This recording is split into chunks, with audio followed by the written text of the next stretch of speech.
far as the lunch duty goes and the composting, it's pretty much a one-person job.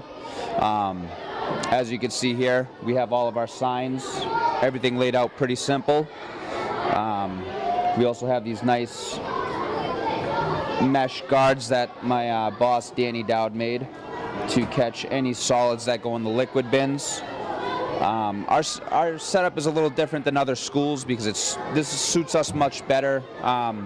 We don't use the skinny containers for everything like this.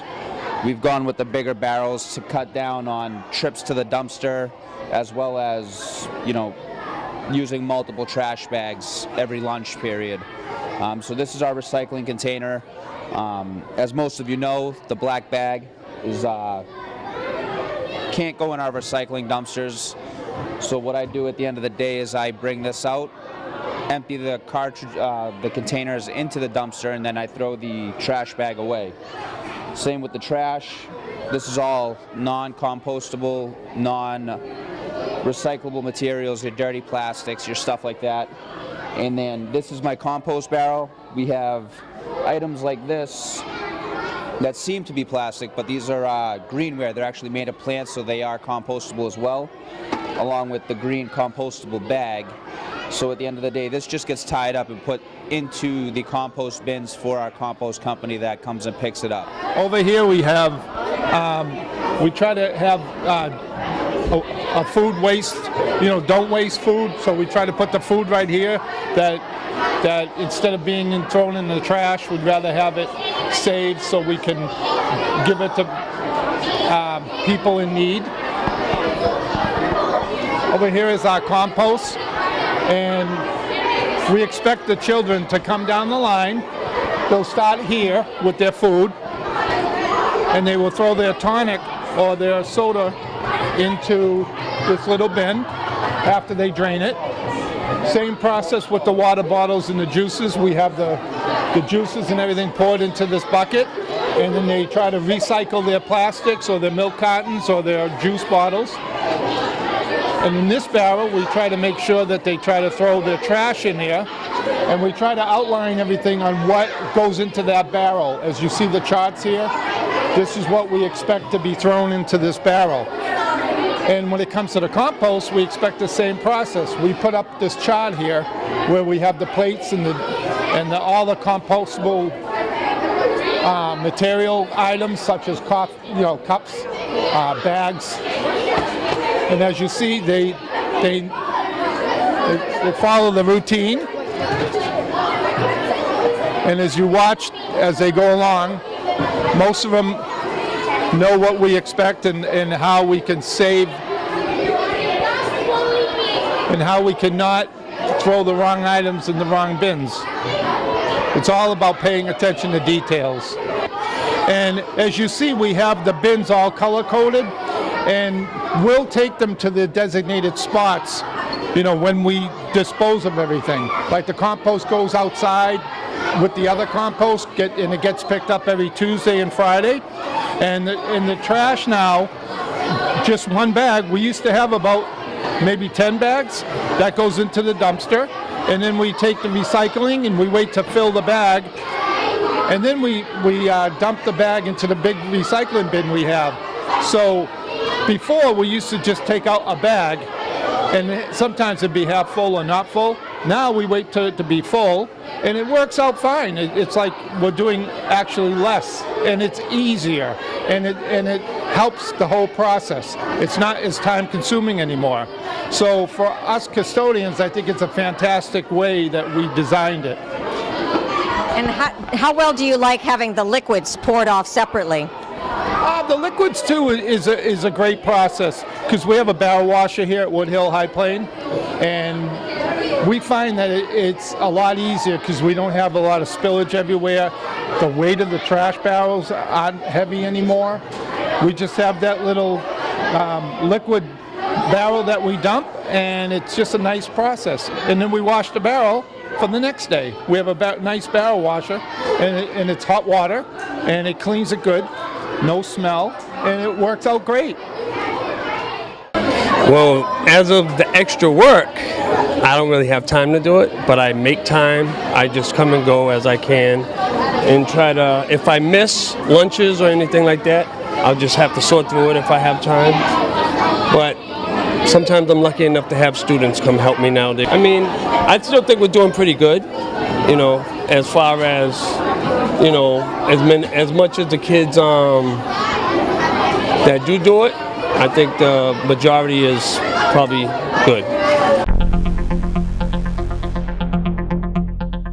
We have students who sign up to be Mr. B's buddies. Mr. B is our custodian.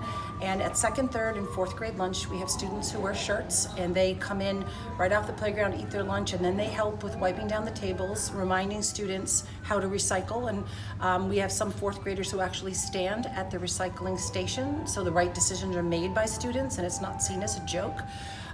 And we also have senior volunteers who are phenomenal from the senior center, and 2 of them are dedicated to come in on set days, and when they are there, it runs like a fine-tuned machine. Students are getting better now that the process is there, but I would say once a month you need to touch base with your custodian, with the assistants that are at lunch, to see how it's all working. So communication is a big piece of it, but also in involving students in the process. And you'd be surprised, initially my Mr. B's buddies were only 5th graders, but they have so many job opportunities that I made this a 4th grade job and 3rd grade, and just the month of May I opened it up for 2nd graders. And how did the Mr. B's buddies get selected? Kids volunteer, so I outline what the job is involved, and it's a leadership position. Most students would not want to do this at home, but they're so willing to sweep, wipe down tables, man the recycling. When you make it kind of presented as a classy job to do, they definitely want to give back and help the school. So like these kids, they get the little yellow shirts and they come a little bit early before lunch? So every 2 weeks we have shifts of kids that sign up, and I have assistants who help me call kids if we run out of kids, and they come down, we go over the rules, they meet with a custodian, they get their t-shirt, and for 2 weeks they're on. So if they have recess first, when the whistle blows, they come in, they put on their shirt, they get lunch first.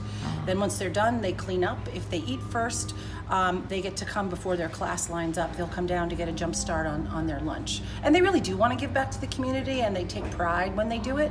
But there definitely are bumps, and I think communication is the key. You have to have all the players there, be it the parent community, the senior center. It was wonderful, students being involved in the process, and just make sure the open lines of communication so trays do get stacked properly and people don't give up on it.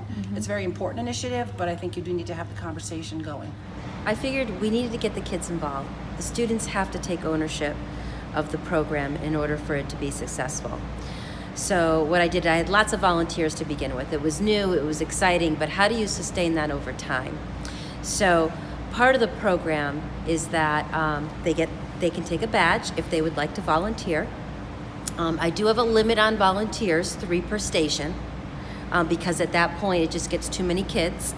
But what they get to do is, if they do volunteer to help out at lunch that day, they get their badge, they go to the front of the lunch line, so the first 20 minutes they have more time to eat their lunch. The last 10 minutes of lunch is when they get to volunteer. At that time, I don't let anyone use a station until the last 10 minutes of lunch, because I always tell the kids that I want a station manned by a student before they go throw their things away or compost, so that they have direction. And if they have something new and they have a question, there's always someone to ask the question for. Which, if we get the stuff in the right place, if we get the compost in the compost and the bottles where the bottles go, it's less work for the custodians later that have to sort through the material. Is there anything you'd like to say to other custodians? The only thing that I can say is we all have to do our part.